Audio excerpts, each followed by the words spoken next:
रीढ़ की हड्डी। आज हम लोग डिस्कस करने वाले हैं इस लेसन को बहुत ही शॉर्ट में मैं आपको बताऊंगी कि इस लेसन में एक्चुअली में क्या बताया गया है। जगदीश चंद्र माथुर इसके लेखक हैं और इस लेसन में उन्होंने बताया है। और इस रीढ़ की हड्डी इस लेसन का नाम क्यों पड़ा, तो ये सब हम लोग जानने ही वाले। तो प्लीज़ वीडियो को लाइक कर दीजिए, चैनल पर नए हैं तो सब्सक्राइब करिए, शेयर ज़रूर करिएगा।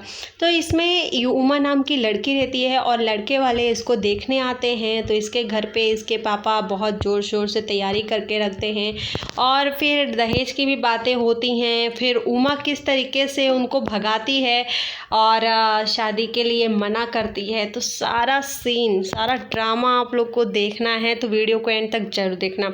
यहाँ पे एक्चुअली में क्या होता है, उमा नाम की एक लड़की है, युवती है। उस राम स्वरूप उसके पापा होते हैं और प्रेमा उमा की मम्मी। शंकर कौन होता है, तो शंकर वो लड़का है जो उमा को देखने के लिए आने वाला है। और गोपाल दास कौन है, तो शंकर के पापा हैं। और रतन उमा के घर का नौकर है। तो यहाँ पे एक कमरा में क्या होता है कि वो लोग एक तखत रखते हैं ताकि कमरे में और फिर वहाँ पे जो हारमोनियम होता है उसे भी रखा जाता है। तो तखत, हारमोनियम, ये सारी चीज़ें यहाँ पे रखी जाएंगी। तो ये सारी चीज़ें इसमें रखी जाती हैं और फिर नौकर उसमें मदद करता है राम स्वरूप के तखत रखवाने में और चादर वगैरह बिछाने में। और फिर बीबी जी के कमरे से हारमोनियम लेकर आओ, ऐसा रतन बोलता है। तो वो जाता है और नौकर और हारमोनियम लेके आता है। हारमोनियम आने के बाद प्रेमा जो होती है वो उमा की मम्मी है।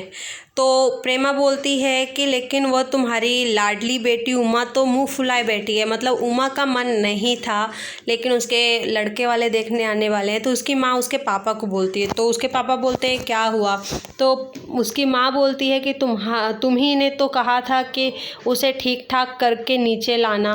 मतलब कि उस उमा रेडी नहीं है और उसकी माँ को कहा गया है उसके पापा के द्वारा कि उमा को अच्छे से तैयार करके ले आओ, बिकॉज की लड़कियों का खूबसूरत होना बहुत ज़रूरी होता है। और इसीलिए वो उनको तैयार करते हैं उमा को। और राम स्वरूप बोलता है अरे हाँ देखो, उमा से कह देना कि ज़रा करीने से आए, ये लोग ज़रा ऐसे ही हैं, खुद पढ़े लिखे हैं, वकील हैं। मतलब कि जो लड़के वाले हैं बड़ी बड़ी सोसाइटियों से बिलोंग करते हैं, पढ़े लिखे हैं, और लेकिन वो लोग लड़की पढ़ी लिखी नहीं चाहते। और इसलिए उमा को कह देना कि वो थोड़ा संभल के, मतलब चलेगी तो जोर जोर से आवाज़ करके नहीं, एकदम हल्के से आना है। तो प्रेमा बोलती है और लड़का कैसा है ना। उस उमा की माँ पूछती है कि भाई लड़की के बारे में तो इतना वो लोग चाहते हैं और लड़का कैसा है। तो उसके पापा बोलते हैं बाप शेर है तो लड़का भी सवा शेर होगा। लड़के, और वैसे भी बीएससी के बाद वो लखनऊ में पढ़ने चला गया, मेडिकल के कॉलेज में मेडिकल की पढ़ाई करने। तो शादी का सवाल हुआ तो पढ़ाई दूसरा, ऐसा उसने कहा। फिर तब तक नौकर बोलता है कि बाबूजी, धीमी आवाज़ में नौकर उमा के पापा को बोलता है। तो उमा के पापा बोलते हैं अपनी वाइफ को कि अरे प्रेमा, वे आ भी गए, मतलब कि लड़के वाले आ गए हैं। दरवाज़ा उन्होंने खोला और बहुत खुशी से उमा के पापा उन मेहमानों को बोलते हैं आइए आइए, और मकान, मतलब हमारा रूम ढूंढने में आपको प्रॉब्लम तो नहीं हुई। तो फिर गोपाल प्रसाद बोलते हैं कि नहीं हुआ, तांगे वाले जानता था और उसको बोला तो उसने भेज दिया, और कैसे कैसे नहीं भेजता, इस तरीके से। तो फिर उमा के पापा थोड़ा मुस्कुराते हुए, हंसते हुए बोलते हैं और शंकर बाबू कितने दिन की छुट्टियों के लिए आए हो। बैठाते हैं वो लोग और पूछते हैं लड़के से कि भाई तू कॉलेज कर रहा है तो कितने दिन की छुट्टी के लिए तू इधर आया है करके। फिर शंकर भी बोलता है छुट्टियां नहीं थी, वीकेंड चल रहा था, उसी में मैं आया हूँ। तो फिर राम स्वरूप जो रहता है उमा का पापा, वो बोलता है कि तो आपके कोर्स आफ्टर जो ये मेडिकल का हो जाएगा उसके बाद आप क्या करोगे, है ना, अब साल भर ही रह गया होगा। तो शंकर बोलता है हाँ, यह कोई 2 साल रह गए होंगे। तो राम स्वरूप बोलता है साल 2 साल। तो शंकर बोलता है हाँ जी, 1 आध साल का मार्जिन रखता हूँ, इसलिए उसने कहा। तो फिर गोपाल प्रसाद बोलता है कि अच्छा तो बिज़नेस की बात कर ली जाए। बिज़नेस मतलब यहाँ पे ये लोग दहेज की बात करना चाहते हैं। तो राम स्वरूप बोलता है चौंक कर कि बिजनेस। उमा का जो पापा है वो बोलता है बिजनेस, फिर बाद में बोलता है अरे हाँ हाँ हाँ लेकिन पहले नाश्ता तो कर लीजिए, ऐसा वो बोलते हैं। तो फिर गोपाल प्रसाद बोलता है कि क्या तकलीफ़ करना है इसमें। तो फिर राम स्वरूप जाता है और जाकर लेकर आता है चाय वगैरह लड़के को देने के लिए। तो गोपाल प्रसाद बोलता है क्यों, क्या हुआ, लड़के से पूछता है अपने बेटे से। राम प्रसाद चाय लेने के लिए चला जाता है, तब तक ये पूछता है अपने बेटे से। तो उसके पापा राम शंकर बोलता है कुछ नहीं। उसके पापा बोलते हैं झुक कर क्यों बैठे हो, सीधे बैठो ना, तुम्हारे दोस्त लोग सही बोलते हैं, बैकबोन। तो फिर वो अच्छे से बैठता है। फिर गोपाल प्रसाद बोलते हैं आखिर आप माने नहीं, और राम स्वरूप चाय लेकर आता है। फिर वे लोग चाय पीते हैं। तो राम स्वरूप पूछता है कि आप हिंदुस्तानी चाय पियोगे या फिर विलायती, विलायती मतलब कि फॉरेनर टाइप की। तो गोपाल बोलता है, जो उसका फादर है गोपाल, राम स्वरूप, तो यहाँ पे जो गोपाल प्रसाद है वो तो शंकर का पापा है। तो वो फिर बोलता है कि हाँ मुझे आधा दूध आधा शक्कर ऐसा दीजिए। तो फिर वो लोग देते हैं, चाय देते हैं। चाय पीने के बाद गोपाल दास बोलता है कि सरकार कितना भी चाहे लेकिन शक्कर में तो टैक्स वो लगाएगी। तो फिर राम स्वरूप बोलता है कि शंकर को चाय का प्याला देता है। तो गोपाल प्रसाद बोलता है कि खूबसूरती पर टैक्स लगाना चाहिए। और शंकर और राम स्वरूप थोड़ा हंसने लगते हैं।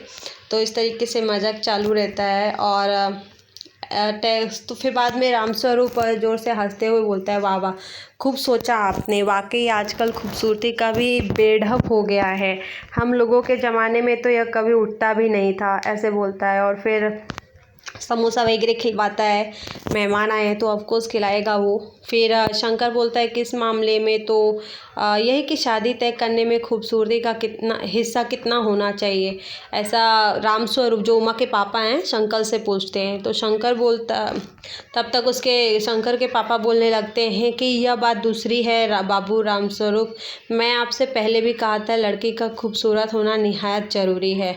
जायज़ा जन्म से तो मिल ही गया है, जन्म पत्र तो मिल ही गया होगा आपको। फिर राम स्वरूप जो उमा के पापा हैं वो कहते हैं कि जायजे का मिलना क्या मुश्किल बात है, ठाकुर जी के चरणों में रख दिया है। जायजा मीन्स कि दहेज आप समझ सकते हैं। तो गोपाल प्रसाद बोलता है लड़कियों को अधिक पढ़ने की ज़रूरत नहीं है, सिलाई पुराई कर ले बस काफ़ी है, ऐसा बोलता है। कौन? शंकर का पापा बोलता है। तो बातों बातों में वो जब ऐसे बोलता है तो राम स्वरूप हाँ में जवाब देते हुए वो फिर अपने बोलता है कि भाई बेटी को बुला के लाओ। तो फिर उमा आती है तो पान होता है ना, खाते हैं, तो वो पान लेकर आती है। तो तश्तरी में वो पान रख के लेकर आती है, तो उस शंकर और उसके पापा को देती है। तो जब गोप्रसाद तो शंकर देखता है तो एक साथ बोलते हैं उसके पापा और वो चश्मा, क्योंकि उमा का थोड़ा सर ढक जाता है ना तो चश्मा दिखता है, उमा ने चश्मा पहना रहता है। तो उसके उमा के जो पापा रहते हैं वो बोलते हैं कि एक्चुअली चश्मा इसलिए पहनाया है हम लोगों ने कि ताकि 2-3 दिनों से इसकी आँख दुख रही थी तो इसको चश्मा पहनना पड़ रहा है। तो गोपाल प्रसाद बोलता है कि पढ़ाई वढ़ाई की वजह से तो नहीं पहन रही है ना ये चश्मा। तो राम स्वरूप बोलते हैं कि नहीं साहब, मैंने अर्ज नहीं किया ना, मतलब कि मैंने पहले ही बता दिया था कि इसने पढ़ाई वढ़ाई ज़्यादा नहीं की है, 10वीं पास है, बस ऐसे ही। फिर गोपाल प्रसाद बोलते हैं कि जो शंकर के पापा हैं वो बोलते हैं बैठो बेटी।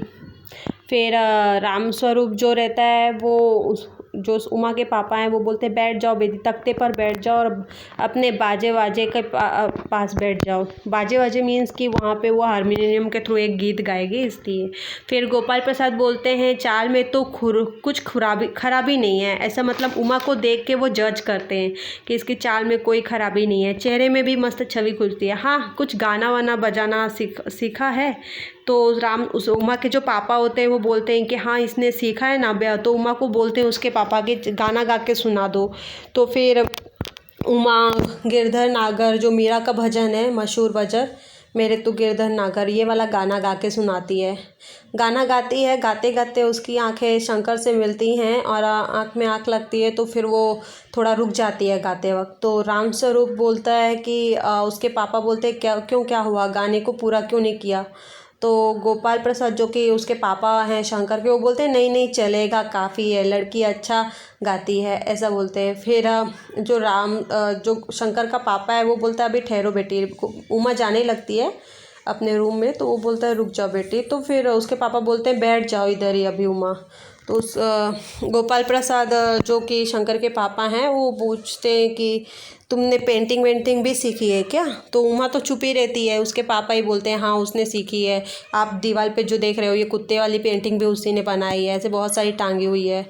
फिर शंकर के पापा बोलते हैं कि यह तो बहुत अच्छा है, और सिलाई वगैरह? तो उमा के पापा बोलते हैं कि हाँ सिलाई वगैरह भी इसने किया है, हमारे घर के सारे कमीज़ें जो भी कपड़े होते हैं वो यही तो सिलती है। फिर वो शंकर के पापा बोलते हैं कि ठीक है, लेकिन बेटी कुछ इनाम विनाम भी जीता है तुमने? तो उमा तो चुप ही रहती है और गर्दन झुकाए रहती थी, उमा चुप ही थी। तो फिर रामस्वरूप उसके उमा के पापा बोलते हैं कि जवाब दो उमा। तो फिर बाद में बोलते हैं वो कि उमा थोड़ा शर्मा रही है। फिर शंकर को पापा को बोलते हैं वो कि वो ज़रा इसे भी तो मुंह खोलना चाहिए, मतलब कि उसका शंकर के पापा चाहते थे कि उमा भी कुछ बोले। तो रामस्वरूप बोलता है उमा देखो आप क्या कह रहे हो, जवाब दो ना। तो उमा हल्की और मजबूत आवाज़ में बोलती है क्या जवाब दूँ मैं? उमा बोलती है कि अब क्या जवाब दूँ बाबूजी मैं, कुर्सी मेज़ तो बिकती है तब दुकानदार कुर्सी मेज़ से कुछ नहीं पूछता, खरीदार को दिखलाता है, पसंद आ गई तो अच्छा है वरना। तो फिर इस तरीके से जब उमा ऐसे बोलती है तो उसके पापा थोड़ा चौंक कर खड़े हो जाते हैं उमा उमा ऐसे बोलते हुए। तो उमा फिर बोलती है कि अब मुझे कह लेने दीजिए बाबूजी, मतलब अपने पापा को बोल रही है कि अब मुझे बोल लेने दीजिए, अब मुंह खुल ही गया है तो बोल ही देती हूँ ना, कब से ये लोग मुझे जज कर रहे हैं। तो फिर गोपाल प्रसाद जो शंकर का पापा रहता है वो ताव में आके बोलता है कि उमा के पापा को बोलता है बाबू राम स्वरूप आपने मेरी इज्जत उतारने के लिए मुझे यहाँ बुलाया था। फिर उमा बोलती है तेज आवाज़ में बोलती है कि हाँ जी हाँ हमारी बेइज्जती नहीं हो रही है जब आप मुझे कब से देख रहे हो और कब से मुझे नाप तोल कर रहे हो। फिर शंकर बोलता है बाबूजी चलिए। तो फिर शंकर का पापा बोलता है कि क्या तुम कॉलेज में पढ़ी हो? तो फिर उमा बोलती है हाँ मैं कॉलेज में पढ़ी हूँ और मैंने भी BA पास किया है और कोई पाप नहीं किया है, कोई चोरी नहीं किया है और ना आपके पुत्र की तरह लड़कियों को हॉस्टल में ताक झाक तक दिखाई है।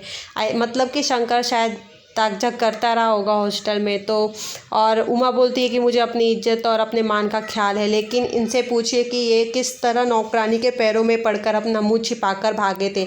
मतलब कि आई थिंक उमा शंकर को पहले से जानती थी, हॉस्टल में ये लोगों की पहले ही मुलाकात हो गई है।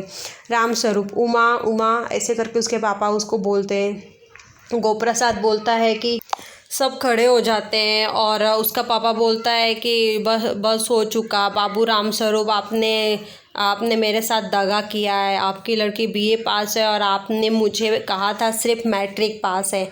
और फिर उमा बोलती है कि जी हाँ जाइए ज़रूर जाइए, उसको वो लोग जाने लगते हैं। तो उमा बोलती है जाइए ज़रूर जाइए, लेकिन घर जाकर ज़रा पता लगाइएगा कि आपके लाडले बेटे की रीढ़ की हड्डी भी है या नहीं, या बैकबोन है। मतलब कि क्या होता है कि उसका बाप उसके बेटा जो है शंकर, उसका बैकबोन का प्रॉब्लम रहता है, तो इसीलिए रीढ़ की हड्डी का प्रॉब्लम रहता है।